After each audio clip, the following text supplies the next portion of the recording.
Friends, ಇವತ್ತು dry ಚರ್ಮದವ್ರಿಗೆ ಮತ್ತು sensitive ಚರ್ಮದವ್ರಿಗೆ ಸೌತೆಕಾಯಿಂದ ಹೇಗೆ ಕ್ಲೆನ್ಸರ್ ಮಾಡ್ಕೊಬೋದು ಅನ್ನೋದನ್ನ ತೋರಿಸ್ಕೊಡ್ತೀನಿ.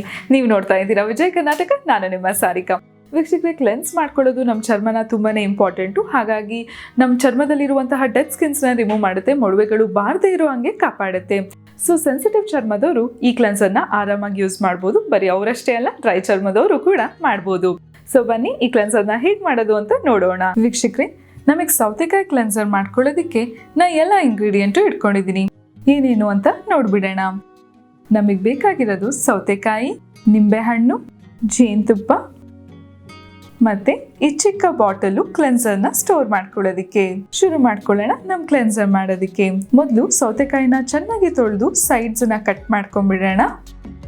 ಆಮೇಲೆ ನಮ್ಗೆ ಎಷ್ಟು ಬೇಕು ಅಷ್ಟು ಸೌತೆಕಾಯಿನ ತಗೊಬೇಕು. ವೀಕ್ಷಕರೇ, ನಾವು ಸೌತೆಕಾಯಿಯಿಂದ ಚರ್ಮನ ಕ್ಲೆನ್ಸ್ ಮಾಡೋದ್ರಿಂದ ಚರ್ಮನ ಹೈಡ್ರೇಟ್ ಆಗಿಡ್ಸೋದಕ್ಕೆ ಸಹಾಯ ಮಾಡುತ್ತೆ. ಚರ್ಮದಲ್ಲಿ ಏನಾದ್ರೂ ಇರಿಟೇಷನ್ ಇದ್ರೆ ಅದನ್ನ ಸ್ಮೂತ್ ಆಗಿಡ್ಸೋದಕ್ಕೆ ಸಹಾಯ ಮಾಡುತ್ತೆ. ಈವನ್ ಮೊಡವೆಗಳನ್ನ ಮತ್ತೆ ಪೋರ್ಸ್ಗಳನ್ನ ಗುಣಪಡಿಸೋದಕ್ಕೆ ಸಹಾಯ ಮಾಡುತ್ತೆ. ಜೊತೆಗೆ ಕಣ್ ಕೆಳಗೆ ಏನಾದ್ರೂ ಪಫಿನೆಸ್ ಇದ್ರೆ ಅದನ್ನು ಕೂಡ ಗುಣಪಡಿಸುತ್ತೆ. ನಾವೇನಕ್ಕೆ ಈ ರೀತಿ ಸೌತೆಕಾಯಿ ಸ್ಲೈಸ್ ಮಾಡ್ಕೊಳ್ತಾ ಇರೋದು ಅಂದ್ರೆ ನಮಗೆ ರಸ ಬೇಕು ಇದ್ರದ್ದು, ಅದಕ್ಕೆ. ಸೊ ನಿಮಗೆ ಎಷ್ಟು ಬೇಕು ಅಷ್ಟು ಸೌತೆಕಾಯಿನ ತಗೊಂಡು ಪೇಸ್ಟ್ ಮಾಡಿಬಿಟ್ಟು ಅದ್ರ ರಸ ಮಾತ್ರ ತಗೊಳ್ಳೋಣ.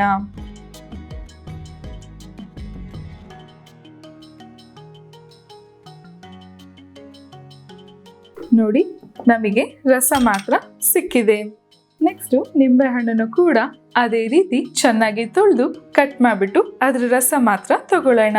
ಇವಾಗ ನಮ್ ಕ್ಲೆನ್ಸರ್ ಮಾಡ್ಕೊಳ್ಳೋದು ತುಂಬಾನೇ ಸುಲಭ, ಯಾಕೆಂದ್ರೆ ಎಲ್ಲ ಇಂಗ್ರೀಡಿಯೆಂಟು ರೆಡಿ ಇದೆ.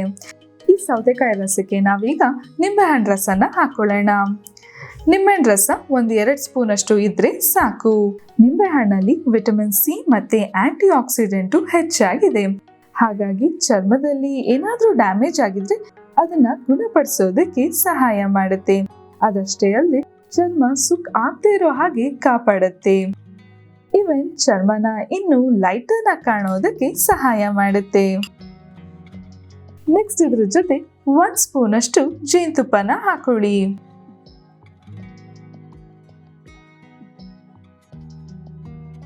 ಜೇನುತುಪ್ಪದಲ್ಲಿ anti bacterial, aunty inflammatory property ಹೆಚ್ಚಾಗಿದೆ. ಹಾಗಾಗಿ ಮೊಡವೆಗಳು ಬಾರದೇ ಇರೋ ಹಾಗೆ ಕಾಪಾಡುತ್ತೆ. ಮತ್ತೆ ಚರ್ಮನ ಕಾಮ್ ಆಗಿಡ್ಸೋದಕ್ಕೆ ಸಹಾಯ ಮಾಡುತ್ತೆ. ಚರ್ಮನ ಹೈಡ್ರೇಟ್ ಆಗಿಡ್ಸೋದಕ್ಕೂ ಸಹಾಯ ಮಾಡುತ್ತೆ. ಇವಾಗ ನಮ್ ಕ್ಲೆನ್ಸರ್ ರೆಡಿ ಆಯ್ತು. ಇದನ್ನ ಒಂದು ಬಾಟಲ್ ಒಳಗಡೆ ಹಾಕಿ ಸ್ಟೋರ್ ಮಾಡೋಣ. ವೀಕ್ಷಕರೇ, ಈ ಕ್ಲೆನ್ಸರ್ನ ನೀವು ಫ್ರಿಡ್ಜ್ ಅಲ್ಲಿ ಇಟ್ಟು 3 ದಿನಗಳ ಕಾಲ ಯೂಸ್ ಮಾಡ್ಕೊಬಹುದು. ನೀವು ಮೇಕಪ್ ಮಾಡಕ್ಕೂ ಮುನ್ನ, ಇಲ್ಲ ಅಂತ ಹೇಳಿದ್ರೆ ಮೇಕಪ್ ರಿಮೂವ್ ಮಾಡಾದ್ಮೇಲೆ ಈ ಲಿಕ್ವಿಡ್ ಅಲ್ಲಿ ನಿಮ್ ಚರ್ಮನ ಕ್ಲೆನ್ಸ್ ಮಾಡ್ಕೊಳ್ಳಿ.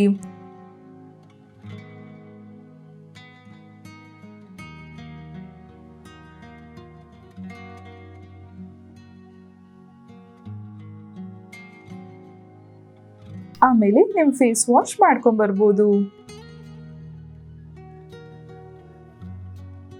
ನೋಡಿದ್ರಲ್ಲ ವೀಕ್ಷಕರೇ, ಈ ಕ್ಲೆನ್ಸರ್ನ ಎಷ್ಟು ಸುಲಭವಾಗಿ ಮಾಡ್ಕೊಂಡ್ವಿ ಅಂತ. ಅದಷ್ಟೇ ಅಲ್ಲದೆ ಎಲ್ಲ ಬರೀ ನ್ಯಾಚುರಲ್ ಇಂಗ್ರೀಡಿಯೆಂಟ್ಸ್ನ ಬಳಸಿರೋದ್ರಿಂದ ಒಂಚೂರು ಕೆಮಿಕಲ್ ಇರಲ್ಲ.